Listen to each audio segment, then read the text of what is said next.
नमस्कार, news night में आप सभी का स्वागत है। मैं हूं आपके साथ आरेंद्र। देश के नक्सल मुक्त होने पर आज संसद में चर्चा हुई। गृह मंत्री ने बताया कि कैसे मोदी सरकार ने बीते एक दशक में देश को नक्सल मुक्त करने की दिशा में बड़ा काम किया है और कैसे इस असंभव से दिखने वाले काम को जमीन पे संभव करके दिखाया है। इस खबर को दिखाएंगे विस्तार से। होगी बात जनगणना 2027 की, जिसकी शुरुआत 1 अप्रैल से होने जा रही है। क्या है इस बार की जनगणना में खास, करेंगे विस्तार से चर्चा भी। बताएंगे चुनावी राज्यों में कैसा है सियासी पारा। होगी बात मिडिल ईस्ट के हालात और उससे उपजे ऊर्जा संकट से निपटने की भारत की लगातार तैयारियों की। इसके अलावा भी होगी देश दुनिया की हर जरूरी और महत्वपूर्ण खबर। शुरुआत हेडलाइंस के साथ। देश से नक्सलवाद खत्म, लोकसभा में बोले गृह मंत्री अमित शाह। विपक्ष पर जमकर साधा निशाना, कहा वामपंथियों ने अपनी विचारधारा को बढ़ाने के लिए आदिवासियों को चुना। कांग्रेस से पूछा, आखिर इन 70 सालों में विकास की मुहिम से कैसे बच गए आदिवासी।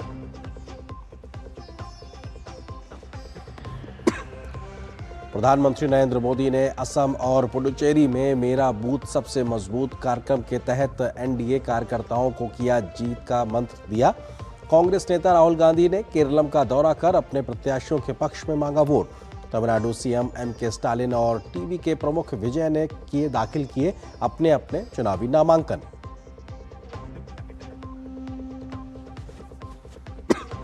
पश्चिम बंगाल चुनाव को लेकर तेज हुआ वार पलटवार। भाजपा प्रतिनिधिमंडल ने नई दिल्ली में चुनाव आयोग से मिलकर टीएमसी पर लगाया धमकाने का आरोप। वहीं शुभेंदु अधिकारी समेत कई नेताओं ने बंगाल चुनाव में भरा अपना नामांकन।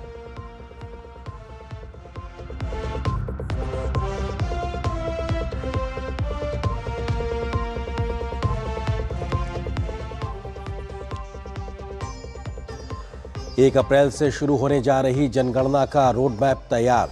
2 चरणों में होगी आयोजित। पहली बार होगी डिजिटल जनगणना। स्वगणना विकल्प भी रहेगा मौजूद। पहले चरण में जुटाई जाएगी मकानों और उनकी सुविधाओं से जुड़ी जानकारियां।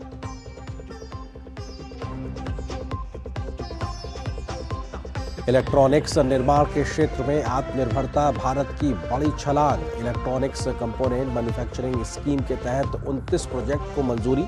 14,000 से अधिक रोजगार सृजित होने की उम्मीद।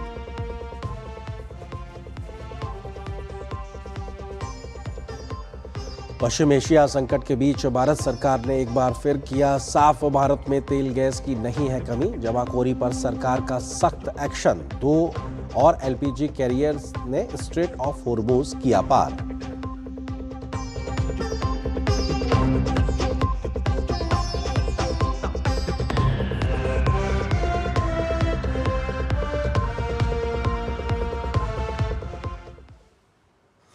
सुर्खियों के बाद में आज की बड़ी खबर से करते हैं शुरुआत। गृह मंत्री अमित शाह ने आज लोकसभा में देश को नक्सल मुक्त होने का ऐलान किया है। कल यानी 31 मार्च को देश को नक्सल मुक्त करने की डेडलाइन यानी समय सीमा रखी गई थी। उससे पहले आज ही अमित शाह ने संसद में इस बड़ी घोषणा को किया है। लोकसभा में नियम 193 के तहत हुई चर्चा पर बोलते हुए गृह मंत्री ने कांग्रेस और वामपंथी दलों पर देश में नक्सल को बढ़ावा देने का आरोप लगाया और आदिवासियों को विकास से वंचित रखने की बात भी कही।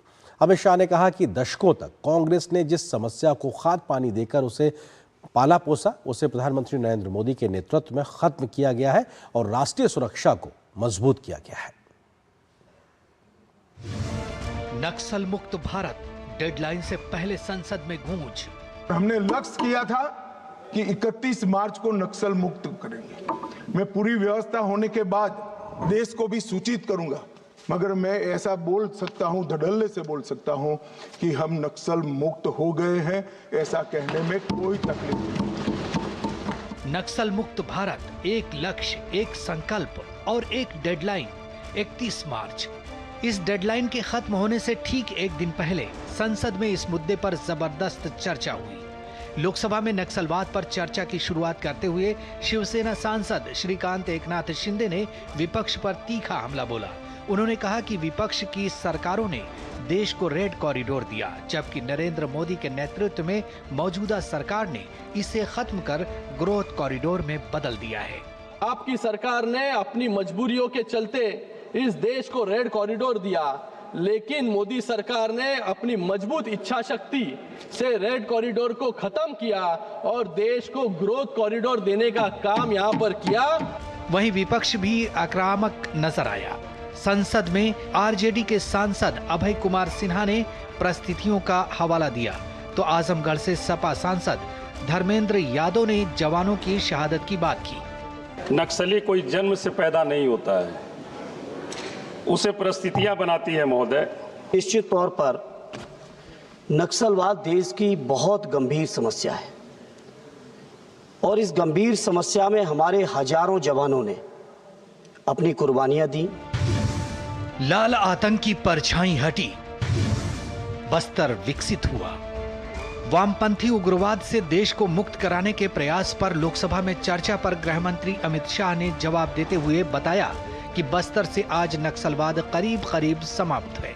बस्तर से नक्सलवाद लगभग समाप्त हो चुका। लाल आतंक का परछाई वहां पड़ा था, इसलिए विकास नहीं पहुंचा था।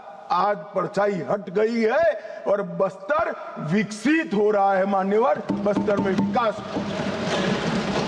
कांग्रेस पर निशाना साधते हुए अमित शाह ने कहा कि कांग्रेस से पूछना चाहता हूं कि आदिवासी आखिर इन 70 सालों में विकास की मुहिम से कैसे बच गए। मैं इतना ही पूछना चाहता हूं, नक्सलवाद की जो लोग यहां पर वकीलात कर रहे थे उनको, कि ये 70 से अब तक क्यों नहीं मिला। नक्सल मुक्त भारत अभियान की सफलता सिर्फ रणनीति से नहीं मिली, बल्कि इसके लिए समग्र एक्शन प्लान लागू किया गया। एक तरफ सुरक्षा बलों की सख्ती, तो दूसरी तरफ गांव-गांव तक पहुंचती सड़क, स्कूल, बिजली और इंटरनेट। इसके साथ ही नक्सल प्रभावित इलाकों में विकास और सरकारी योजनाओं को लागू करना इस जंग में सबसे बड़ा हथियार बना। नतीजा ये हुआ कि ताबड़तोड़ एक्शन से कई बड़े नक्सली कमांडर ढेर हुए और कईयों ने आत्मसमर्पण किया। छत्तीसगढ़, झारखंड और उड़ीसा जैसे नक्सल प्रभावित इलाकों में बदलाव की तस्वीर पेश की है। शैलेंद्र मिश्र की रिपोर्ट, डीडी न्यूज। संसद के बजट सत्र का आखिरी दौर अब तेजी पकड़ चुका है। सत्ता पक्ष जहां लंबित विधायी एजेंडे को पूरा करने में जुटा है, तो वहीं दोनों सदनों में कामकाज की रफ्तार भी साफ नजर आ रही है। लोकसभा में दिवाला और शोधन क्षमता संहिता संशोधन विधेयक 2025 को पारित कर दिया गया, तो खेलो इंडिया योजना के विस्तार पर सरकार ने एक बड़ा संकेत भी दिया है। वहीं राज्यसभा में ओबीसी आरक्षण को लेकर सियासी तकरार भी देखने को मिली और केंद्रीय सशस्त्र बल से जुड़े अहम विधेयकों पर चर्चा भी देखने को मिली। क्या हुआ संसद के विधायी कामकाज में, देखिए इस रिपोर्ट में। संसद के बजट सत्र में अब चंद दिन शेष रह गए हैं। सत्ता पक्ष तमाम विधायी कार्यों को अंतिम रूप देने में जुटा है। बजट सत्र के दूसरे हिस्से के आखिरी हफ्ते के पहले दिन सोमवार को दोनों सदनों में बहुत कामकाज देखने को मिला। लोकसभा और राज्यसभा दोनों सदनों में प्रश्नकाल में सांसदों ने जमकर सवाल पूछे, तो अनेक विधेयकों पर चर्चा और पारित कराने में सत्ता पक्ष को कामयाबी हाथ लगी। इसी कड़ी में लोकसभा में दिवाला और शोधन क्षमता संहिता संशोधन विधेयक 2025 पारित हो गया। 565 रियल एस्टेट केसेस एडमिट किए गए हैं आईबीसी में, उसमें 111 रिसॉल्व हो गया है। लिक्विडेट किए गए हैं 44, विथड्रॉ करे हैं और क्लोज भी किए हैं 200। सो इन प्रोसेस 210 कंपनी ही बचा है पाइपलाइन में। Total home buyers involve in that 111 which got resolve, 1,62,320 home buyers को राहत मिली है आईबीसी के कारण, और home buyers involve in pending 210 cases are about 9,000। Lok Sabha में खेलों से जुड़े एक सवाल का जवाब देते हुए केंद्रीय खेल राज्य मंत्री रक्षा निखिल खड़से ने बताया कि खेलो इंडिया योजना के तहत सभी राज्यों के साथ मिलकर कोशिश की जाएगी कि हर जिले और गांव में भी स्टेडियम बनाए जाएं, जिससे ग्रामीण क्षेत्रों के खिलाड़ियों को भी अवसर मिले। सभी ग्राम पंचायत के साथ मिलके भी हम कोशिश कर रहे हैं कि इन योजनाओं के माध्यम से हम गांव में एक स्टेडियम बनाए और हर डिस्ट्रिक्ट में डिस्ट्रिक्ट स्पोर्ट्स स्कूल बनाने की भी कोशिश ये खेलो इंडिया मिशन के तहत हम कर रहे हैं, कि जिसके माध्यम से लगभग ग्रामीण क्षेत्र से हम आने वाले दिनों में लगभग 4 लाख एथलीट्स को हमें ट्रेन करना है। इधर राज्यसभा में शून्यकाल में बीजेपी ओबीसी मोर्चा के राष्ट्रीय अध्यक्ष और सांसद डॉक्टर के लक्ष्मण ने ओबीसी की सूची से मुस्लिम समुदाय की जातियों को बाहर करने का मुद्दा उठाया, जिसके बाद राज्यसभा में विपक्षी सांसदों ने हंगामा शुरू कर दिया और फिर विपक्ष का सदन से वॉकआउट हो गया। Whereas this reservation in the name of OBCs, Muslims are enjoying, sir. Sir, I humbly request the government to order a comprehensive review of such religion-based reservations. Our policy must focus on social and educational backward, not on religious identity alone. Only then can we protect the true spirit of social justice and ensure the benefits. Rajya Sabha में एक महत्वपूर्ण विधेयक केंद्रीय सशस्त्र police बल सामान्य प्रशासन विधेयक 2026 को पारित कराने के लिए चर्चा शुरू की गई। इस बिल में भर्ती और पदोन्नति से जुड़े अनेक प्रावधान शामिल हैं। अनुज यादव के साथ राजेश राज, डीडी न्यूज, दिल्ली। और यहाँ पर एक छोटे से ब्रेक के लिए रुकते हैं। ब्रेक के उस पर जब वापस आएंगे तो आपको खबर दिखाएंगे कि जनगणना 2027 को लेकर रोड मैप जो तैयार किया गया है उसमें क्या है खास बात, बड़ी बात। खबर पर विस्तार से नजर छोटे से ब्रेक के बाद।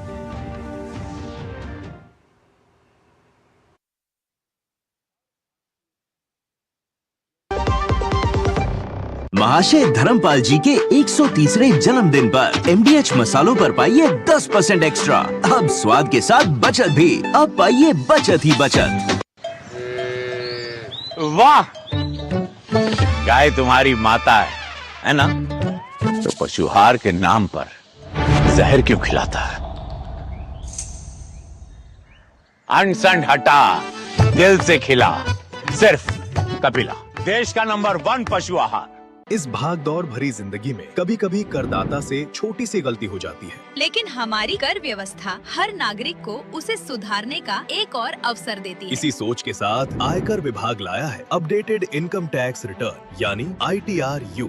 आयकर विभाग को विभिन्न स्रोतों जैसे कि बैंक्स, SROs, फाइनेंशियल इंस्टीट्यूशंस इत्यादि से करदाताओं के वित्तीय लेन देन की जानकारी मिलती रहती है। ये जानकारी करदाताओं के एनुअल इंफॉर्मेशन स्टेटमेंट AIS में दिखाई जाती है। करदाता अपने फाइलिंग अकाउंट में इसको देख सकते हैं। अब आप अपनी छूटी हुई आय जोड़ सकते हैं, गलतियां सुधार सकते हैं और वो भी निर्धारण वर्ष की समाप्ति से 4 साल यानी 48 महीनों तक। जितनी जल्दी फाइल करेंगे उतना कम होगा अतिरिक्त टैक्स। अब तक लगभग 50 लाख करदाता इस सुविधा का लाभ ले चुके हैं। तो आज ही सही कदम उठाइए। अधिक जानकारी और इनकम टैक्स भुगतान के लिए आज ही जाएं www.incometax.gov.in। गोल्डी छोले मसाले, जहाँ जाएं रिश्ते बनाएं। गोल्डी लाए हैं फ्रेश लॉक टेक्नोलॉजी जो रखे मसालों को हर समय फ्रेश। कम ब्याज पे लोन चाहिए, वो भी ऐप से। वाह, फंसा। अनजान ऐप से बचें। RBI कहता है जानकार बनिए, सतर्क रहिए। मेरी पसंद, मेरी पसंद, मेरी पसंद, मेरी पसंद, हमारी पसंद, हम सबकी पसंद। मजबूत देश का मजबूत सरिया हो गया स्टील। सिप सिप जीरा सिप, जीरा सिप, MDH का जलजीरा जीरा सिप, जीरा सिप, जीरा सिप, प्यास बुझाए ठंडक लाए सबको भाए जीरा सिप, MDH का जलजीरा जीरा सिप, जीरा सिप, असली रिफ्रेशिंग, असली स्वाद, असली मजा।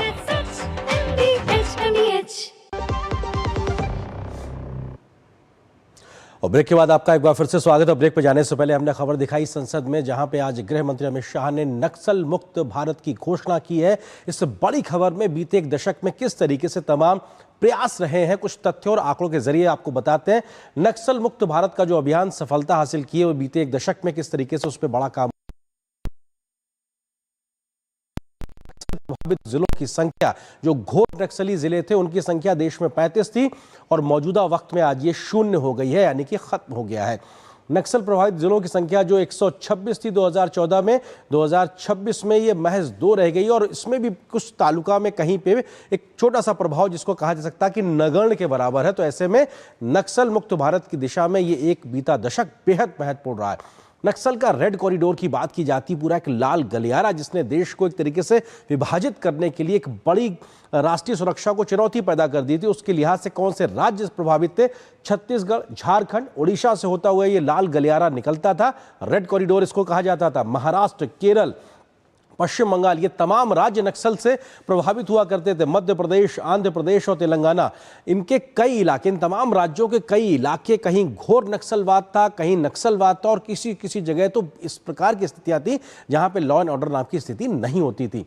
मोदी सरकार ने किस प्रकार से काम किया? आत्मसमर्पण और पुनर्वास की नीति को तेजी से लागू किया गया। या तो आप आत्मसमर्पण कर दीजिए, अन्यथा आपको मार गिराया जाएगा, ये सीधे तौर पे मोदी सरकार ने कहा हुआ था। उच्च श्रेणी के वामपंथियों को 5 लाख रुपए एक तरीके से राशि देने का वायदा किया गया और जिन्होंने आत्मसमर्पण किया उनको ये दिया भी गया। मध्यम और निम्न श्रेणी के जो वामपंथी कार्यकर्ता थे उनको 2.5 लाख एक मुश्त एक तरीके से उनको आर्थिक सहायता का पुनर्वास पैकेज दिया गया। सभी आत्मसमर्पण करने वालों को 36 महीने की व्यावसायिक प्रशिक्षण की व्यवस्था की गई। जब वो आत्मसमर्पण कर करके मुख्य धारा में वापस आएंगे तो उनको जीवन यापन के लिए उनके पास कोई हुनर हो। 36 महीने की एक तरीके से उनको कौशल प्रशिक्षण की बात की गई और इन सभी 36 महीनों के लिए प्रति महीने 10,000 रुपए का आर्थिक भत्ता, सहायता, मदद देने का भी प्रावधान इस पुनर्वास नीति के तहत, योजना के तहत दिया गया। तो इस योजना का बड़ा लाभ हुआ जिसकी वजह से बड़ी संख्या में लोगों ने नक्सल से वापस आके मुख्य धारा में शामिल हुए। नक्सल पर प्रहार, विकास की बहार, इस पे भी लगातार काम हुआ। कैसे सुरक्षा घेरा मजबूत किया गया और विकास को पंख दिए गए उसका भी जिक्र करते हैं। किलेनोवा पुलिस स्टेशन 596 बनाए गए जो महज पहले दहाई के आंकड़े में हुआ करते थे, यानी कि जो सुरक्षा बल है उनको भी सुरक्षित रखा गया इस पूरे इलाके में। 406 सुरक्षा शिविर स्थापित किए गए। ये पहले 2014 के समय 66 हुआ करते थे, इनकी संख्या 400 से ज्यादा की गई, यानी बीते एक दशक में बहुत तेजी से इस पे काम हुआ। 68 रात्रिकालीन हेलीपैड बनाए गए जहां पे रात में भी हेलीकॉप्टर उतर सके, आवागमन हो सके।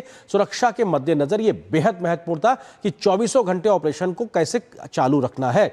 सुरक्षा बलों के लिए 5 अस्पताल बनाए गए जो एक तरीके से बहुत ही जरूरी थे उन सुदूर इलाकों में जहां पे फर्स्ट एड से लेकर तमाम गंभीर समस्याओं के लिए उन अस्पतालों का निर्माण किया गया। इसी तरीके से वित्तीय मदद पर नकेल, जो नक्सलियों को वित्तीय मदद मिलती थी शहरों से लेकर ग्रामीण इलाकों तक, उन सब पे नकेल कसी गई और एनआईए का इसमें बहुत बड़ा रोल रहा है। उसने इस नकेल को तेजी से कसा है। सुरक्षा व्यय पर जो राज्य हैं, नक्सल प्रभावित राज्य हैं, उनको 155% की वृद्धि बीते एक दशक में की गई, जो उनको केंद्र से राज्यों को सहायता दी जाती। तो ये अपने आप में बहुत बड़ी आर्थिक मदद के रूप में सुरक्षा ढांचे को मजबूत करने पर खर्च किया गया।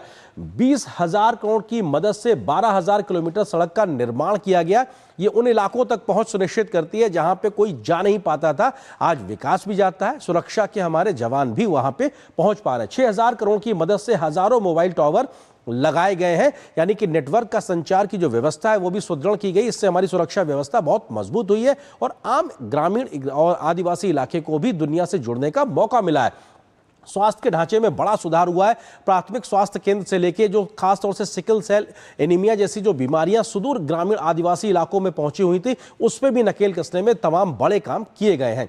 शिक्षा ढांचे को मजबूत किया गया। जिन स्कूलों को पहले नक्सली ढा दिया करते थे, आज मजबूत स्कूल वहां की एक तरीके से बुनियाद को आगे बढ़ा रहे हैं, शिक्षा के प्रसार को आगे बढ़ा रहे हैं। 1804 बैंक शाखाएं खुली हैं। वित्तीय समावेशन का इलाका एक तरीके से बढ़ाया गया, विस्तार दिया गया है पूरे नक्सल इलाके में और ये 2000 के आसपास में शाखाओं की संख्या अपने आप में बहुत बड़ी संख्या होती है। 1321 एटीएम भी लगाए गए हैं जो कि एक शहरों की व्यवस्थाएं अब ग्रामीण इलाकों तक पहुंचती नजर आ रही है। ये वित्तीय समावेशन विकास की बयान को साफ तौर से दिखाते हैं। 6025 डाकघर भी खुले और डाकघर आज के तारीख में सिर्फ चिट्ठियों को लाने ले जाने के लिए नहीं बल्कि वित्तीय समावेशन के लिहाज से भी एक बड़ा काम करते। तो ऐसे में ये नेटवर्क बैंकिंग नेटवर्क के तरीके से भी काम करता नजर आता है। 48 जिलों में आईटीआई को प्रस्ताव पारित करके वहां पे तमाम प्रकार के प्रशिक्षण कार्यक्रम युवाओं के लिए खासतौर पे चलाए जा रहे हैं ताकि वो मुख्य धारा में शामिल होकर अपने काम को आगे बढ़ा सके। ये बेहद महत्वपूर्ण है ताकि लोगों का विश्वास सरकार और व्यवस्थाओं के प्रति बन सके। 61 कौशल विकास केंद्र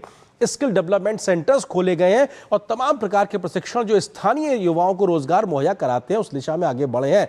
259 एकलव्य विद्यालयों को खोला गया है जहां पे आदिवासी बच्चों को 12वीं तक की न सिर्फ शिक्षा मिलती है बल्कि रहने खाने की व्यवस्थाओं का भी एक बड़ा आयाम मिलता है।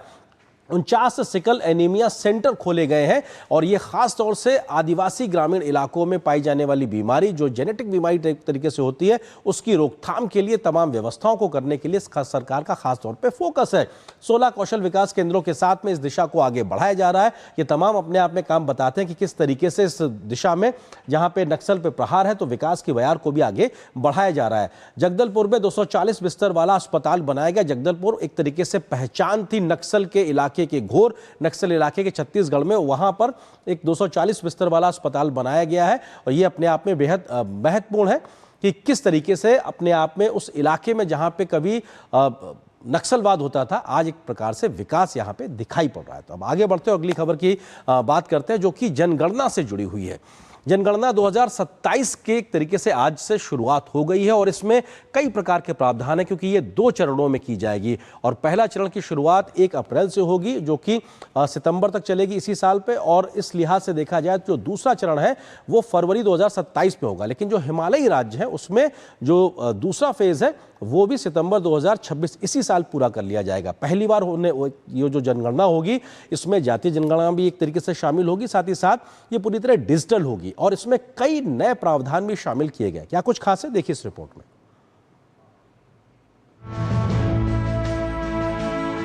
किसी भी देश का लेखा जोखा उसे आर्थिक, सामाजिक और विकास को गति प्रदान करने के लिए बहुत महत्वपूर्ण होता है। इसी कड़ी में साल 2011 के बाद जनगणना के पहले चरण की शुरुआत हो रही है जो कि अपनी श्रृंखला की 8वीं जनगणना होगी। साथ ही आजाद भारत के इतिहास में ये पहली जनगणना होगी जिसे डिजिटल माध्यम से किया जा सकेगा।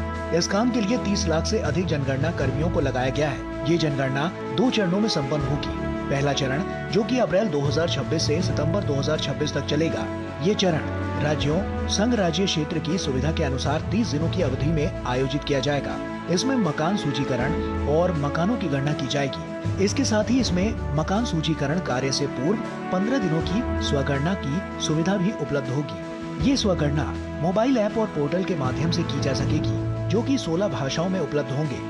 पिछली जनगणना 2011 में हुई थी और अभी वर्तमान जनगणना 2027 आधुनिक काल में जब जनगणना की यात्रा प्रारंभ हुई है 1872 पहली जनगणना उससे 16वीं है और आज़ादी के बाद से 8वीं जनगणना है।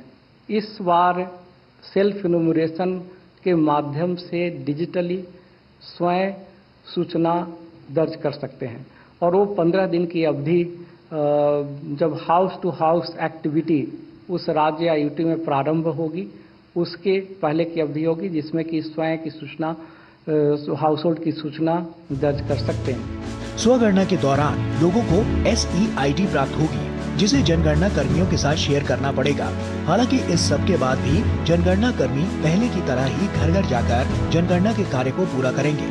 इसके अलावा दूसरे चरण में जनसंख्या के साथ साथ जातियों की भी गणना की जाएगी जिसकी संदर्भ तिथि 1 मार्च 2027 है। साथ ही उत्तराखंड, हिमाचल प्रदेश, लद्दाख संघ राज्य क्षेत्र और जम्मू कश्मीर संघ राज्य क्षेत्र के लिए ये संदर्भ तिथि 1 अक्टूबर 2026 होगी। सरकार ने जनगणना 2027 के लिए 11,718 करोड़ रुपए का प्रावधान किया है। गौरतलब है कि जनगणना के दौरान एकत्र की गई व्यक्तिगत जानकारी को सेंसस एक्ट 1948 की धारा 15 के अंतर्गत गोपनीय रखा जाता है। दिल्ली से दूरदर्शन न्यूज के लिए मोहित शुक्ला की रिपोर्ट। तो जनगणना में क्या कुछ खास है, कौन सी ऐसी बातें हैं जो आपको जानना जरूरी है क्योंकि हर व्यक्ति की गणना होगी इस जनगणना में, क्योंकि जनगणना से जन कल्याण के नारे के साथ में भारत सरकार इस बड़े महा आंकड़े के संग्रहण के काम को आगे बढ़ा रही है। जनगणना 2027 की बात की जाए तो इसका पहला चरण 1 अप्रैल से 30 सितंबर 2026 यानी इसी साल ये शुरू होने जा रहा है और 1 अप्रैल एक दिन बाद यानी कल 31 उसके बाद 1 अप्रैल से शुरू होगा। दूसरा चरण फरवरी 2027 में होगा जिसमें कि पूरे देश में एक साथ एक तरीके से फरवरी 2027 में इसको किया जाएगा। पहले चरण में जो कि 1 अप्रैल से शुरू होना है, उसमें आवासों और मकानों की गणना और उसका सूचीकरण होगा। भवनों की, आवासों की, मकानों की गणना और उसका सूचीकरण होगा। दूसरे चरण में लोगों की गणना होगी, यानी कि जो व्यक्ति हैं उनकी गणना की जाएगी और ये दूसरे चरण में किया जाएगा। इसी के साथ इस तथ्य को जानना भी बड़ा जरूरी है, लद्दाख, जम्मू कश्मीर, उत्तराखंड, हिमाचल प्रदेश जैसे जो हिमालयी राज्य हैं, इनमें सितंबर 2026 में दूसरा चरण हो जाएगा, जबकि इनके अलावा बाकी सभी राज्यों में दूसरा चरण फरवरी 2027 में होगा। लेकिन मौसम की चुनौतियों को देखते हुए यहां पर सितंबर 2026 में ही दूसरा चरण हो जाएगा। पूरी तरीके से डिजिटल जनगणना इस बार होने जा रही है। ये अपने आप में पहली बार है, ये बेहद महत्वपूर्ण है। जल्दी से तथ्यों को अगर आगे बढ़े तो आपको बताते हैं कि क्या कुछ खासियत इस बार होने जा रही है। अगले तथ्य की ओर अगर आगे बढ़े, क्योंकि ये पूरी तरह डिजिटल है, इसके अलावा इसमें रियल टाइम मॉनिटरिंग, निगरानी भी की जाएगी। ये भी अपने आप में बेहद महत्वपूर्ण है। 30 लाख कर्मचारी जिनको प्रशिक्षण भी दिया जाएगा, वो इस पूरी प्रक्रिया को करेंगे, जिसमें कई अलग अलग स्तर पे कर्मचारी और अधिकारी शामिल होंगे। स्वयं गणना फॉर्म भी उपलब्ध होगा, यानी कि कोई व्यक्ति अपने द्वारा खुद की जानकारी भी ऑनलाइन जाकर दे सकता है। ये स्वयं गणना फॉर्म के तरीके से होगा। 2011 में पिछली बार जनगणना हुई थी, उसके बाद 2021 में होनी थी, लेकिन कोविड की वजह से हुई नहीं। इसलिए अब 16 सालों के बाद में इस बार जनगणना होने जा रही है। अगले तथ्य पे आते हैं, और देश की ये 16वीं जनगणना है देश की, क्योंकि आज़ादी की बात नहीं, आज़ादी के बाद तो ये 8वीं जनगणना होने जा रही है। लेकिन देश में इससे पहले भी, आज़ादी से पहले भी जनगणनाएं हुई, इस लिहाज से वो 16वीं है, लेकिन आज़ादी के बाद की 8वीं जनगणना। आज़ादी के बाद पहली बार जाति गणना भी इसमें शामिल की गई है। ये बेहद महत्वपूर्ण, तमाम आंकड़े सरकार तक पहुंचेंगे। प्रशिक्षण के लिए व्यापक व्यवस्थाएं की गई हैं। जो लोग इस पूरी प्रक्रिया को करेंगे, उनका प्रशिक्षण भी बहुत जरूरी है। प्रशिक्षण सामग्री को क्षेत्रीय भाषाओं में तैयार किया गया है, अलग अलग राज्यों की जो स्थानीय क्षेत्रीय भाषा है, ताकि उसमें किसी को दिक्कत न कहने वाले में न पूछने वाले में किसी को आए, इस लिहाज से वो तैयार किया गया है। डेटा संग्रह को मोबाइल ऐप के माध्यम से उसी समय डिजिटली उसको अपलोड किया जाएगा, जो पूरा अपने सिस्टम में एक तरीके से पहुंच जाएगा, और ये पूरी तरह से गोपनीय भी होगा। तो ये बेहद महत्वपूर्ण है और डिजिटल अपने आप में पूरी प्रक्रिया होने वाली है। आवास गणना के सवाल क्या होंगे? जब कोई व्यक्ति आपके घर आएगा, संगणक आएगा, वो सवाल क्या पूछेगा? वो आपका जो जिस मोहल्ले में आप रहते हैं वहाँ का लाइन नंबर क्या है, या गली नंबर क्या है, आपका बिल्डिंग का नंबर क्या है, मकान का नंबर क्या है, ये जो बेसिक सी जानकारियां हैं वो जुटाई जाएंगी। आपका जो घर है उसकी फर्श में मुख्य तौर पे कौन सी सामग्री का इस्तेमाल हुआ है, दीवार जो है आपकी उसकी मुख्य तौर पे सामग्री का क्या इस्तेमाल हुआ है, जो छत है उसकी मुख्य सामग्री क्या है, क्या वो कच्ची है, पक्की है, किस मटेरियल से बनी, इसकी जानकारी जुटाई जाएगी। उपयोग को लेकर आपसे पूछा जाएगा कि आप जो रहते हैं, क्या वो अपने घर रहने के लिए इस्तेमाल कर रहे हैं, या दुकान के तौर पे इस्तेमाल कर रहे हैं, या किसी अन्य तरीके से इस्तेमाल कर रहे हैं। स्थिति कैसी है आपके मकान की, अच्छी है, सामान्य है, खराब है, या फिर लाइन नंबर भी आप जो आपका जो पते के तौर पे होगा उसकी भी जानकारी आपको देनी होगी। तो ये बेसिक सी जानकारियां हैं जो आपके घर से संबंधित पूछी जाएंगी। लोगों की जब गणना होगी सेकेंड फेज में, तो क्या सवाल होंगे? परिवार की संख्या, लोगों की संख्या कितनी है, परिवार मतलब एक ही घर के अंदर क्या एक ही परिवार रहता है, एक से ज्यादा रहते हैं, और एक परिवार में लोगों की संख्या कितनी है, और मुखिया का जो उस परिवार का जो प्रमुख व्यक्ति है जिसको मुखिया कह सकते हैं, उसका नाम क्या है, वो लिंग क्या है, पुरुष है या महिला है, और किस वर्ग से, SC ST OBC सामान्य किस वर्ग से आता है, उसकी जानकारी जुटाई जाएगी। स्वामित्व, जिस घर में आप रह रहे हैं क्या आप उसके मालिक हैं, आप किराए पर रहते हैं, ऐसी जानकारी आपसे मांगी जाएगी। कमरों की संख्या, जिस घर में आप रह रहे हैं उसमें कमरों की संख्या क्या है, ये डेटा आपसे मांगा जाएगा। आप जो व्यक्ति रह रहे हैं उनमें विवाहित जोड़ों की संख्या कितनी है, जिस परिवार में आप रह रहे हैं क्या उसमें विवाहित जोड़े हैं, अगर हैं तो वो संख्या कितनी है। और इस बार इस बात को भी शामिल किया गया है कि लिव इन रिलेशन में रहने वाले जोड़ों की संख्या कितनी है। अगर कोई व्यक्ति अपने आप को लिव इन रिलेशन में घोषित करता है और वो ये कहता है कि हम स्थायी तौर पे ये मानते हैं कि हमारा ये लिव इन रिलेशन स्थायी है, तो उसको भी उस सूची में जोड़ा जाएगा। उपलब्ध सुविधाओं के बारे में भी पूछा जाएगा कि आप जिस घर में रह रहे हैं, जिस मकान में रह रहे हैं, वहां पर सुविधाएं क्या है, क्या सुविधाएं, जैसे पीने के पानी की आपकी मुख्य स्रोत क्या है, रोशनी के आने जाने यानी जिसमें बिजली भी कह सकते हैं उसके आने जाने का स्रोत क्या है, आपके घर में शौचालय उपलब्ध है तो किस तरीके का, कच्चा है या पक्का है, स्नान घर आपके घर में है, और पानी जो गंदा पानी उसकी निकासी की क्या व्यवस्था है उसकी जानकारी होगी। आपके घर में रसोई है या नहीं, अगर है तो मुख्य ईंधन का स्रोत क्या है, क्या LPG है, PNG है, या आप चूल्हे पे काम करते हैं, ये तमाम जानकारियां पूछी जाएंगी। परिवार की कुल संपत्ति क्या है उसकी जानकारी भी एक तरीके से पूछी जाएगी। इलेक्ट्रॉनिक्स उपकरण को लेकर इसमें मोबाइल, फ्रिज, टीवी या तमाम प्रकार के जो कंप्यूटर और लैपटॉप होते हैं, इस प्रकार की चीज़ों का जानकारी होगी। वाहन को लेकर साइकिल, मोटरसाइकिल, स्कूटर, कार या जो भी आपके यहाँ वाहन है उसकी जानकारी होगी। और मुख्य अनाज का स्रोत क्या है, आप जो खाते हैं, आपके घर में जो खाया जाता है उसमें मुख्य अनाज का स्रोत क्या है। तो इस प्रकार की जानकारियां, सवाल पूछे जाएंगे। तो ये अपने आप में बेहद महत्वपूर्ण सवाल हैं, जानकारियां हैं जो आपसे पूछी जाएंगी, इसके बारे में आपको पता होना चाहिए। और तरीके से बहुत 2011 के बाद में अब देश में जनगणना की शुरुआत होने जा रही है और इसी पे हम करेंगे चर्चा। इससे जुड़ा है आज का हमारा विशेष भी, जो इस वक्त आपकी टेलीविजन स्क्रीन पर। सबकी जुड़ेगी पहचान, मजबूत होगा राष्ट्र निर्माण। तो ये अपने आप में बड़े एक पहल एक तरीके से जनगणना की होने जा रही है। इस खबर पे बात करने के लिए हमारे साथ में वरिष्ठ पत्रकार और ऑर्गेनाइजर के एडिटर प्रफुल्ल केतकर जी मौजूद है। प्रफुल्ल जी, बहुत स्वागत है। 2011 के बाद 2021 में, लेकिन कोविड का वक्त था, अब नहीं, 2026 में अब ये प्रक्रिया की शुरुआत क्यों बहुत महत्वपूर्ण है? और भारत जैसे देश जहां पे 140 करोड़ आबादी या 150 करोड़ आबादी की हम बात करते हैं, वहां पे ये और ज्यादा महत्वपूर्ण हो जाती है। प्रफुल्ल जी। जी आर्येंद्र, आपके माध्यम से मैं सारे अपने व्यूअर्स को बताना चाहता हूं कि सेंसस जो है वो किसी भी देश के बारे में, और खास करके भारत जैसी लोकतांत्रिक व्यवस्था में, एक बहुत महत्वपूर्ण प्रोसेस है ताकि हमको सामाजिक आर्थिक आधार पर भारत के व्यक्तियों का और परिवारों का एकदम सटीक आकलन हो। और वो आकलन केवल क्या है, दुर्भाग्य से इस पर केवल राजनीतिक चर्चा तो होती है कि जाति पर होगी सेंसस या नहीं होगी, और उसके बारे में भी आज हमको क्लैरिटी आई है कि 2 स्टेजेस में होगा, तो उसमें रिम्यूनरेशन जो है वो नेक्स्ट स्टेज में होगा। लेकिन इसमें हमको मूलतः ये समझना है, चाहे जाति हो, चाहे प्रदेश हो, चाहे भाषा हो, चाहे वो आर्थिक स्तर हो, यानी वर्ग हो, इन सब का किसी भी देश की नीति निर्धारण में महत्वपूर्ण भूमिका होती है। तो किसी भी सरकार की जब नीतियां बननी है और उसमें जो टारगेट ग्रुप तय होने हैं, उसके लिए ये सेंसस का डेटा, और आपने बिल्कुल सही बताया कि 2011 के सेंसस के बाद ये पूरा का पूरा 2 स्टेजेस में होने वाला सेंसस, मुझे लगता है कि पहला डिजिटल डेटा कलेक्शन का सेंसस है। उस अर्थ में भी भारत की एक बड़ी उपलब्धि होने वाली है। लेकिन इसमें एक ध्यान रखना जरूरी है, सारा डेटा कलेक्शन ऑफलाइन होने वाला है और किसी भी आरटीआई के तहत, मतलब हम जो जानकारी दे रहे हैं वो पूरी तरीके से एक तरीके से सुरक्षित जानकारी है। किसी प्रफुल्ल जी, मेरा सवाल भी यही था, अगला मेरा सवाल भी आपसे यही था कि एक हिचक होती है लोगों की, भाई हम क्यों अपनी जानकारियां दें, शायद इसका दुरुपयोग ना हो, खासतौर से आज के डिजिटल वर्ल्ड में। वो थोड़ा सा इसको आप विस्तार दीजिए कि आखिर क्यों हमको डरने की जरूरत नहीं है अपनी जानकारी देने को लेकर।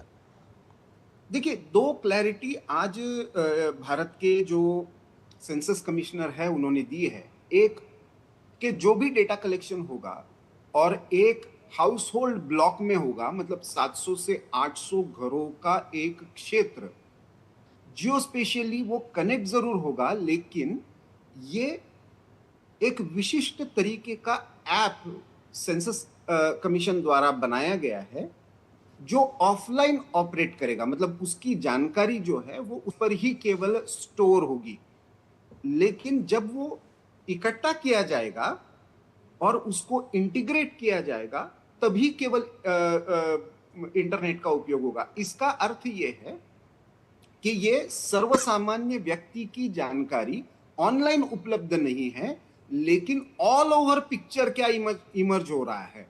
कितने लोग हैं जो गरीबी रेखा के नीचे है, कितने लोग हैं जिनके पास बेसिक, जिसको हम कह सकते हैं कि अपने स्वयं के घर की सुविधा है, कितने घर हैं जिनके पास 2 व्हीलर है या 4 व्हीलर है या रेफ्रिजरेटर और टेलीविजन जैसी है।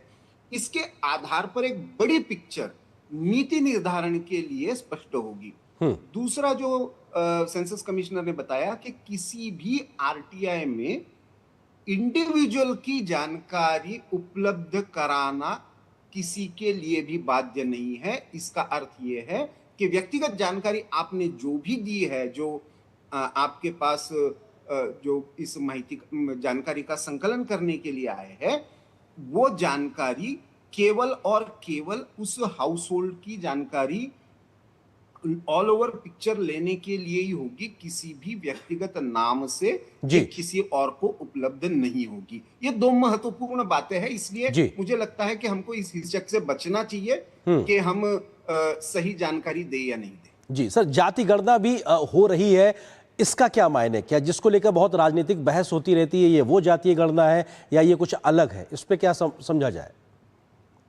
नहीं, देखिए, जैसे कि सेंसस कमिश्नर ने बताया कि डेमोग्राफिक सर्वे तो पहले भी होते रहे, चाहे बिहार में, कर्नाटक में भी उन्होंने जो कास्ट सेंसस कहा वो बेसिकली डेमोग्राफिक सर्वे था। अब हम पहली बार जिसको कास्ट इन्यूमरेशन कह रहे हैं, मतलब व्यक्ति सामने वाला जो भी जाति बताएगा उसका संकलन करना है। लेकिन इसमें एक महत्वपूर्ण बात यह है, एक तो ये सेकंड फेज में होने वाला है, पहले फेज में तो मेनली हाउस होल्ड का ही सर्वे होने वाला है, संकलन होने वाला है।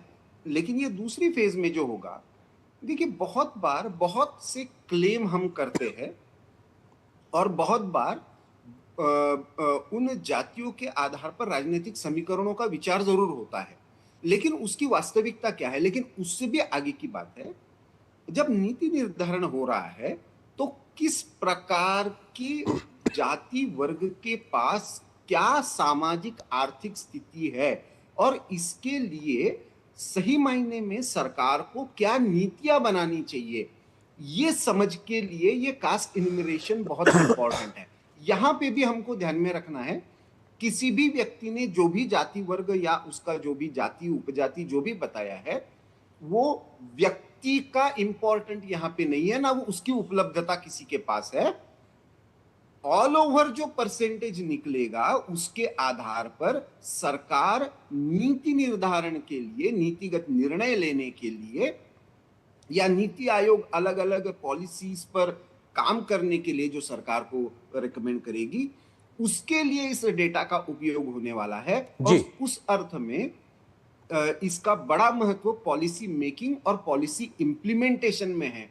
और क्योंकि इसका जियोस्पेशियल इसका टैगिंग है, तो उसके आधार पर इसका प्रादेशिक अर्थ में भी एक समझ में आएगा कि अनुसूचित जाति के, अनुसूचित जनजाति का वर्ग है, तो उसके लिए विशिष्ट प्रदेश में किस तरीके के सामाजिक आर्थिक स्थिति के आधार पर किस तरीके की नीति का निर्धारण करना आवश्यक है, इसका भी सही मायने में आकलन इस रिन्यूमरेशन के आधार पर किया जा सकता है। जी, बहुत शुक्रिया प्रफुल्ल जी, विस्तार से इस बात को क्लैरिटी से समझाने के लिए बहुत शुक्रिया आपका समय में देने के लिए। फिलहाल एक और छोटे से ब्रेक के लिए रुकते हैं। ब्रेक के बाद जब वापस आएंगे तो खबरें दिखाएंगे चुनावी राज्यों से जुड़ी हुई।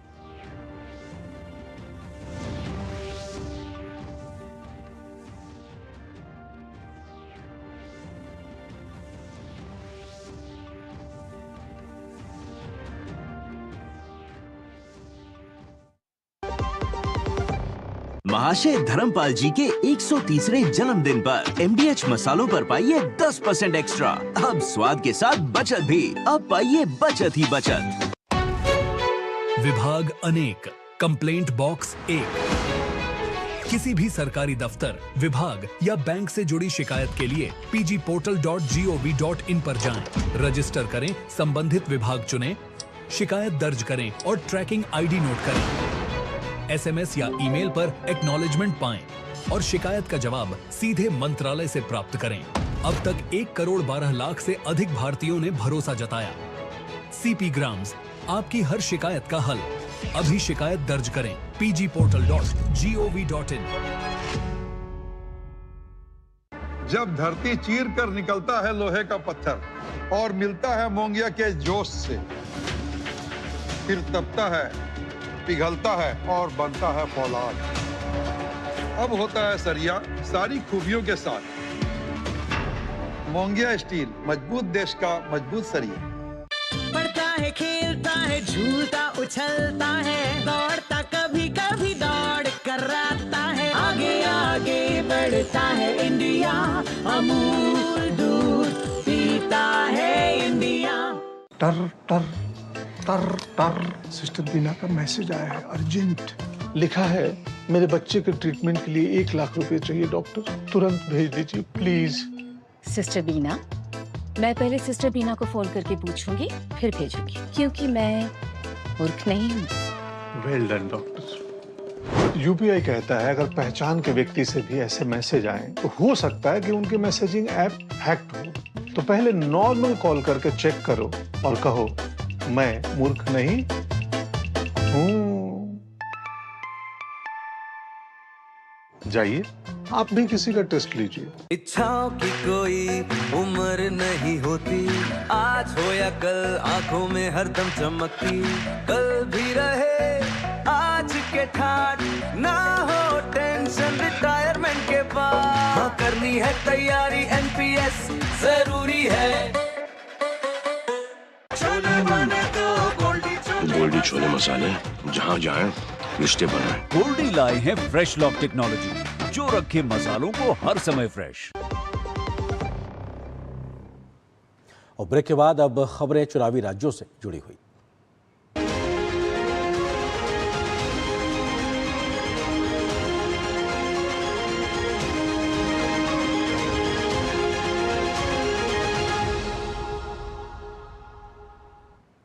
प्रधानमंत्री नरेंद्र मोदी ने आज मेरा बूथ सबसे मजबूत के तहत असम के भाजपा कार्यकर्ताओं से संवाद किया। पार्टी कार्यकर्ताओं ने प्रधानमंत्री के साथ अपने अनुभव साझा किए। प्रधानमंत्री ने कार्यकर्ताओं से कहा कि वो डबल इंजन सरकार की उपलब्धियों के बारे में जनता को बताएं। राज्य में घुसपैठ के मुद्दे पर प्रधानमंत्री ने कांग्रेस पर जमकर कटाक्ष किया।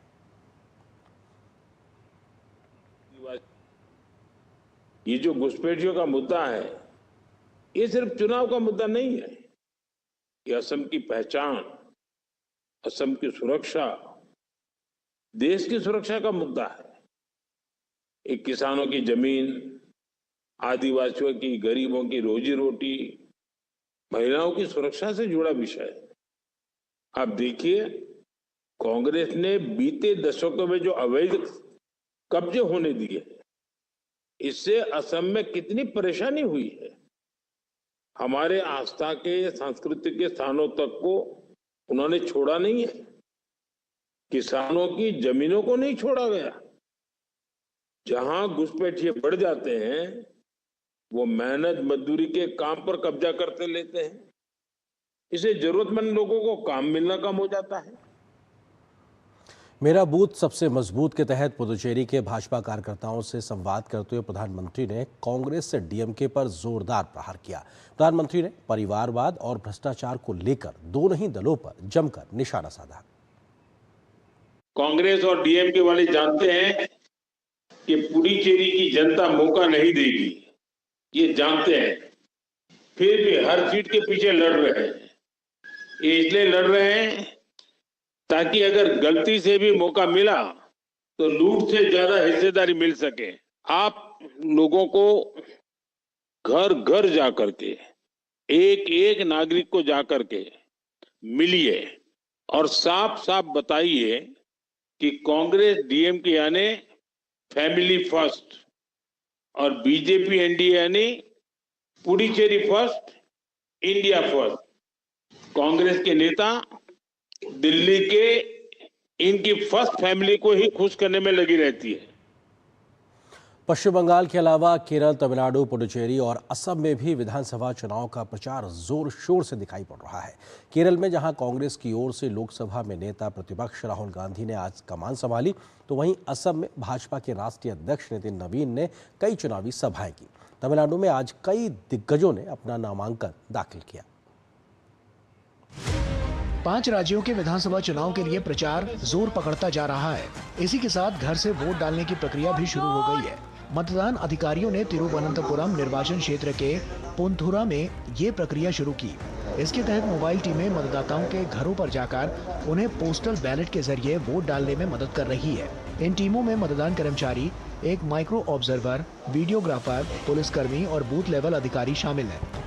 केरल में कांग्रेस की ओर से लोकसभा में विपक्ष के नेता और कांग्रेस सांसद राहुल गांधी ने चुनाव प्रचार की कमान संभाली। उन्होंने कोट्टायम में एक जनसभा को संबोधित करने के बाद साइकिल भी चलाई। भाजपा पर निशाना साधते हुए उन्होंने कहा कि बीजेपी राज्य में यूडीएफ की सरकार नहीं चाहती है। वहीं सीपीआई-एम नेता प्रकाश करात ने भाजपा पर निशाना साधते हुए कहा कि उसे केरल में सफलता नहीं मिलने वाली। केरल में यूडीएफ की सरकार नहीं चाहते। उन्हें पता है कि देश में अगर कोई चुनौती दे सकता है तो वह कांग्रेस है। केरल में बीजेपी के लिए कुछ नहीं होगा। असम विधानसभा चुनाव के लिए सभी दलों ने प्रचार में पूरी ताकत झोंक दी है। भाजपा अध्यक्ष नितिन नवीन ने असम के मोरी गांव में एक चुनावी रैली को संबोधित करते हुए कांग्रेस पर तीखा हमला बोला। भाजपा अध्यक्ष ने कहा, जहां कांग्रेस पार्टी घुसपैठियों का समर्थन करती है, वहीं भाजपा सरकार घुसपैठियों को खदेड़ रही है। इसके साथ ही नितिन नवीन ने कहा, भाजपा के 10 साल के कार्यकाल में असम का व्यापक विकास हुआ है। तो वहीं असम कांग्रेस अध्यक्ष गौरव गोगोई ने राज्य सरकार के कामों पर सवाल उठाए। हम असम के लोगों का घर बनाने की बात करते हैं तो उनको तुष्टीकरण लगता है।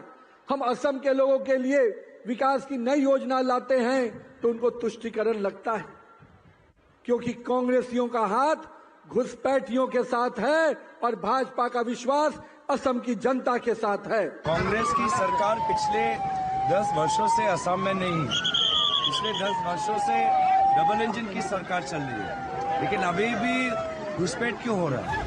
तमिलनाडु विधानसभा चुनाव के लिए प्रचार जोर पकड़ता जा रहा है। चेन्नई में तमिलनाडु के मुख्यमंत्री एम.के. स्टालिन ने कोलाथूर निर्वाचन क्षेत्र से डीएमके उम्मीदवार के तौर पर अपना नामांकन दाखिल किया। वहीं टीवी के प्रमुख विजय ने अपना नामांकन दाखिल करने के बाद एक रोड शो किया। वे पेरम्बूर और त्रिची पूर्व निर्वाचन क्षेत्र से राज्य विधानसभा चुनाव लड़ रहे हैं। तमिलनाडु के मंत्री के.एन. नेहरू ने भी तिरुचिरापल्ली पश्चिम विधानसभा क्षेत्र से डीएमके उम्मीदवार के तौर पर अपना नामांकन दाखिल किया। Bureau report, DD news.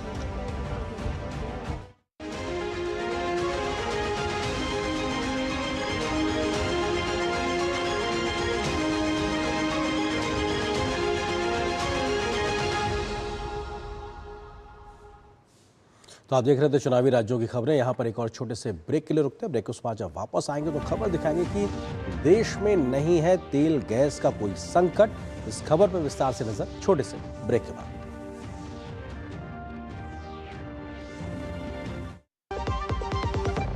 महाशय धर्मपाल जी के 130वें जन्मदिन पर एमडीएच मसालों पर पाइए 10% एक्स्ट्रा। अब स्वाद के साथ बचत भी। अब पाइए बचत ही बचत।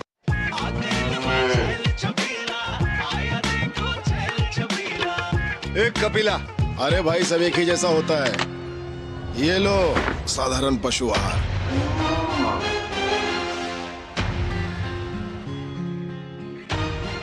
इस देश की हर माँ, बच्चे, बूढ़े, जवान, खिलाड़ी, डॉक्टर, इंजीनियर, सबको गाय भैंस की दूध की शक्ति पर भरोसा है। पर जब इन पशुओं को कपिला पशु आहार मिलेगा, तभी तो दूध सिर्फ ज्यादा ही नहीं, शक्ति से भरपूर भी होगा। और ये सच जानते हुए चंद पैसों के लिए तुम देश का भरोसा तोड़ दो। माफ कीजिए। कपिला पशु आहार, देश का नंबर 1 पशु आहार। टर टर टर टर सिस्टर बीना का मैसेज आया है, अर्जेंट। लिखा है, मेरे बच्चे के ट्रीटमेंट के लिए 1 लाख रुपए चाहिए डॉक्टर, तुरंत भेज दीजिए प्लीज प्लीज। सिस्टर बीना, मैं पहले सिस्टर बीना को फोन करके पूछूंगी, फिर भेजूंगी, क्योंकि मैं मूर्ख नहीं हूँ। Well done doctor. यूपीआई कहता है अगर पहचान के व्यक्ति से भी ऐसे मैसेज आए तो हो सकता है कि उनके मैसेजिंग ऐप हैक्ड हो। तो पहले नॉर्मल कॉल करके चेक करो और कहो, मैं मूर्ख नहीं हूँ। जाइए आप भी किसी का टेस्ट लीजिए। गोल्डी छोले मसाले, जहाँ जाएं रिश्ते बनाएं। गोल्डी लाए हैं फ्रेश लॉक टेक्नोलॉजी, जो रखे मसालों को हर समय fresh. Work from home, high salary, बस एक क्लिक में। अरे वाह! अनजान लिंक्स पर क्लिक मत कीजिए। आरबीआई कहता है, जानकार बनिए, सतर्क रहिए। पढ़ता है, खेलता है, झूलता उछलता है, दौड़ता कभी कभी दौड़ कराता है, आगे आगे बढ़ता है इंडिया, अमूल दूध पीता है इंडिया। चमकी चाट से क्या बना है? क्या बना है? आलू चाट या फ्रूट चाट, स्वाद बनाए चमकी चाट, स्वादिष्ट पकोड़े और बरसात, हर चमकी चाट है इसकी जान, चमकी चाट है इसकी जान, हर सुबह पे ये छाया। अब बताओ, स्वाद आया? आया। असली स्वाद सिर्फ चमकी चाट।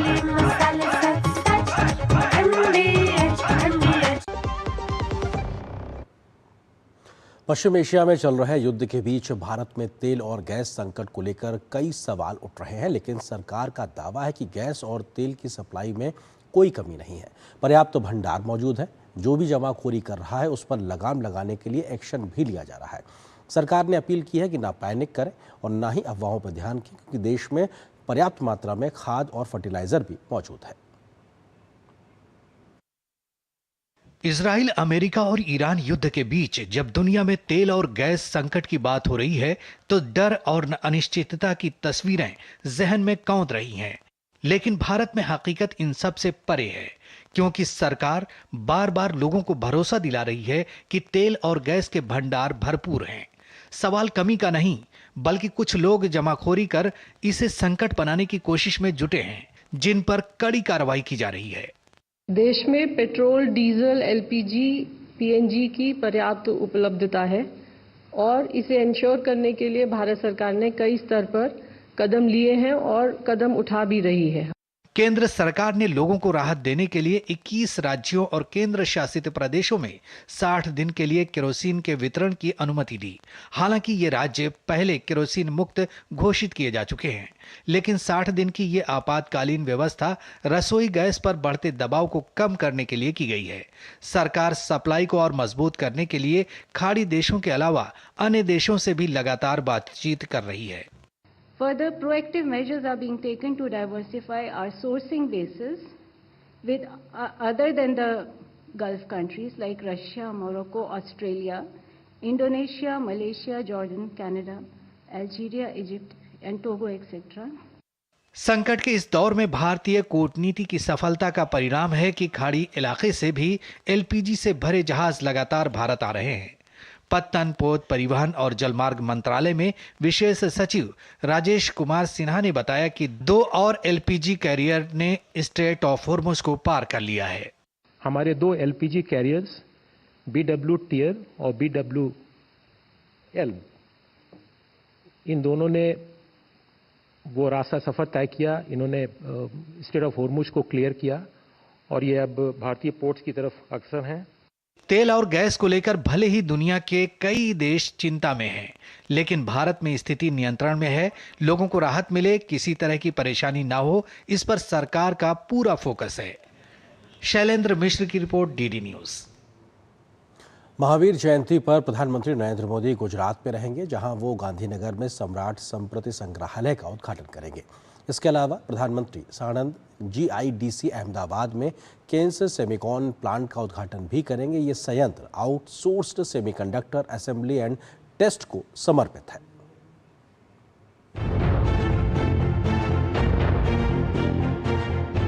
मंगलवार 31 मार्च महावीर जयंती पर प्रधानमंत्री नरेंद्र मोदी गुजरात में रहेंगे, जहां वो गांधीनगर में सम्राट संप्रति संग्रहालय का उद्घाटन करेंगे।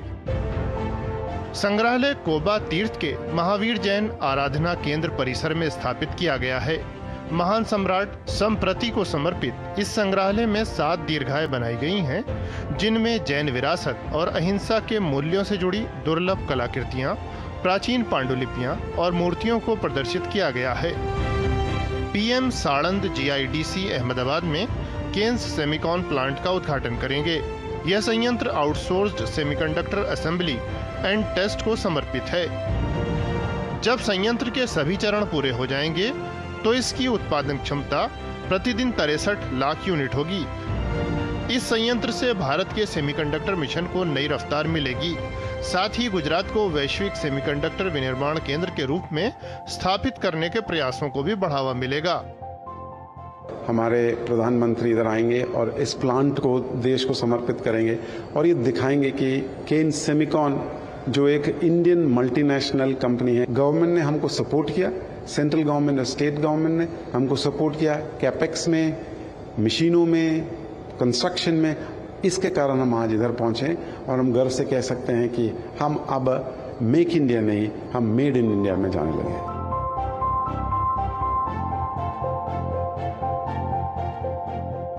प्रधानमंत्री नरेंद्र मोदी का ये गुजरात दौरा कई मायनों में महत्वपूर्ण माना जा रहा है, जहां एक और ये दौरा भारत की सांस्कृतिक विरासत को सहेजने के प्रयासों को दर्शाता है, वहीं दूसरी ओर सेमीकंडक्टर और इंफ्रास्ट्रक्चर जैसे क्षेत्र में आत्मनिर्भर बनने की दिशा में देश का एक बड़ा कदम साबित होने जा रहा है। प्रधानमंत्री नवगठित जिले वाव थराद भी जाएंगे, जहां वो 20,000 करोड़ रुपए से अधिक की विकास परियोजनाओं का शुभारंभ और शिलान्यास करेंगे। ये परियोजनाएं बिजली, रेलवे, सड़क परिवहन और राजमार्ग, स्वास्थ्य, शहरी विकास, जनजातीय विकास और ग्रामीण विकास से जुड़ी हैं। कनेक्टिविटी में सुधार, आर्थिक विकास के विस्तार और रोजगार के नए अवसर पैदा करने की दिशा में ये सभी परियोजनाएं बेहद अहम मानी जा रही हैं। दीपक मेघना और अक्षय डोगरे के साथ ब्यूरो रिपोर्ट, डीडी न्यूज। यहाँ पर एक और छोटे से ब्रेक के लिए रुकते हैं। ब्रेक के उस पार जब वापस आएंगे तो कवर होगी इलेक्ट्रॉनिक्स निर्माण में आत्मनिर्भर भारत की कहानी। विस्तार से नजर छोटे से ब्रेक के बाद।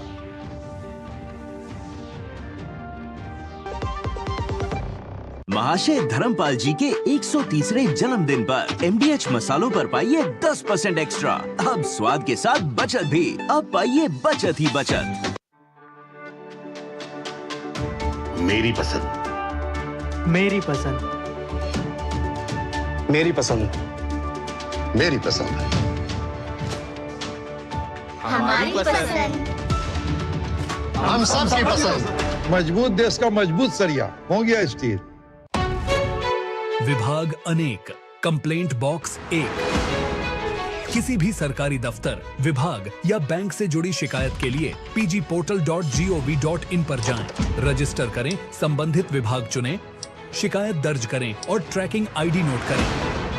SMS या ईमेल पर एक्नॉलेजमेंट पाएं और शिकायत का जवाब सीधे मंत्रालय से प्राप्त करें। अब तक 1 करोड़ 12 लाख से अधिक भारतीयों ने भरोसा जताया।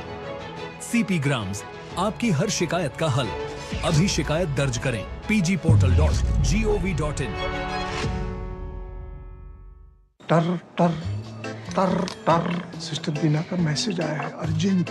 लिखा है, मेरे बच्चे के ट्रीटमेंट के लिए 1 लाख रुपए चाहिए डॉक्टर, तुरंत भेज दीजिए प्लीज। सिस्टर बीना, मैं पहले सिस्टर बीना को फोन करके पूछूंगी, फिर भेजूंगी, क्योंकि मैं मूर्ख नहीं हूँ। Well done doctor. UPI कहता है अगर पहचान के व्यक्ति से भी ऐसे मैसेज आए तो हो सकता है कि उनके मैसेजिंग ऐप हैक्ड हो। तो पहले नॉर्मल कॉल करके चेक करो और कहो, मैं मूर्ख नहीं हूँ। जाइए, आप भी किसी का टेस्ट लीजिए। पढ़ता है, खेलता है, झूलता उछलता है, दौड़ता कभी कभी दौड़ कराता है, आगे आगे बढ़ता है इंडिया, अमूल दूध पीता है इंडिया। वीडियो लाइक करने के पैसे मिलेंगे। So easy. अनजान लिंक्स पर क्लिक मत कीजिए। RBI कहता है, जानकार बनिए, सतर्क रहिए। गोल्डी छोले मसाले, जहाँ जाए रिश्ते बनाए। गोल्डी लाए हैं फ्रेश लॉक टेक्नोलॉजी, जो रखे मसालों को हर समय फ्रेश। भारत अब तेजी से वैश्विक इलेक्ट्रॉनिक्स मैन्युफैक्चरिंग हब बनने की दिशा में आगे बढ़ रहा है। देश में इलेक्ट्रॉनिक्स निर्माण के क्षेत्र में आत्मनिर्भरता की दिशा में एक और बड़ा कदम उठाया गया है। सरकार ने इलेक्ट्रॉनिक्स कंपोनेंट मैन्युफैक्चरिंग स्कीम के तहत 29 नई परियोजनाओं को मंजूरी दी है। इन परियोजनाओं में 7,104 करोड़ रुपए का निवेश प्रस्तावित है, जिनमें 84,515 करोड़ रुपए के उत्पादन और 14,000 से अधिक नए रोजगार के अवसर पैदा होने की उम्मीद है। केंद्रीय मंत्री अश्विनी वैष्णव ने कहा कि यह उपलब्धि भारत की बढ़ती औद्योगिक क्षमता और सरकार की मजबूत प्रतिबद्धता का स्पष्ट प्रमाण है। इजराइल, अमेरिका और ईरान युद्ध का 1 महीना पूरा हो चुका है, लेकिन अभी तक जंग का समाधान नहीं निकल रहा है। इस बीच डोनाल्ड ट्रंप का दावा है कि ईरान से जल्द समझौता हो जाएगा, लेकिन ईरान अब भी झुकने को तैयार नजर नहीं आ रहा। आप देखिए इस रिपोर्ट को। मुझे मेरी पूरी टीम को दीजिए अनुमति। नमस्कार। पश्चिम एशिया में जारी जंग के बीच अमेरिकी राष्ट्रपति डोनाल्ड ट्रंप ने दावा किया है कि ईरान के साथ जल्द ही समझौता हो जाएगा। ट्रंप ने कहा है कि ईरान में सत्ता परिवर्तन हुआ, नए लोगों से बातचीत जारी है। ईरान ने इजराइल के शहर हाइफा में एक तेल रिफाइनरी को निशाना बनाया है। तेल रिफाइनरी से धुएं का गुबार उठता हुआ दिख रहा है। हालांकि इस हमले में किसी के भी हताहत होने की सूचना नहीं है। इजराइल के ऊर्जा मंत्री एली कोहेन ने कहा है कि उत्पादन सुविधाओं को कोई नुकसान नहीं पहुंचाए। इसराइल के भी ईरान पर ताबड़तोड़ हमले जारी हैं। इसराइल ने बेरूत के बीर हसीन मोहल्ले पर हमला किया है। यहाँ एक अपार्टमेंट के बाहर तबाही के निशान साफ दिखाई दे रहे हैं। इजरायली हमले के बाद गाड़ियों को भी काफी नुकसान हुआ है। ईरान ने दक्षिणी इजराइल के एक औद्योगिक परिसर पर हमला किया है। इस हमले के बाद औद्योगिक परिसर में भीषण आग लग गई, जिसके बाद फायर एंड रेस्क्यू सर्विस का बचाव दल मौके पर पहुंचा। पश्चिम एशिया में बढ़ते तनाव के बीच ईरान ने कुवैत के एक प्रमुख बिजली और जल संयंत्र को निशाना बनाया। इस हमले में एक भारतीय कर्मचारी की मौत हो गई, जबकि संयंत्र की सर्विस बिल्डिंग को भारी नुकसान पहुंचा है। भारत सरकार ने घटना पर गहरी चिंता जताई है।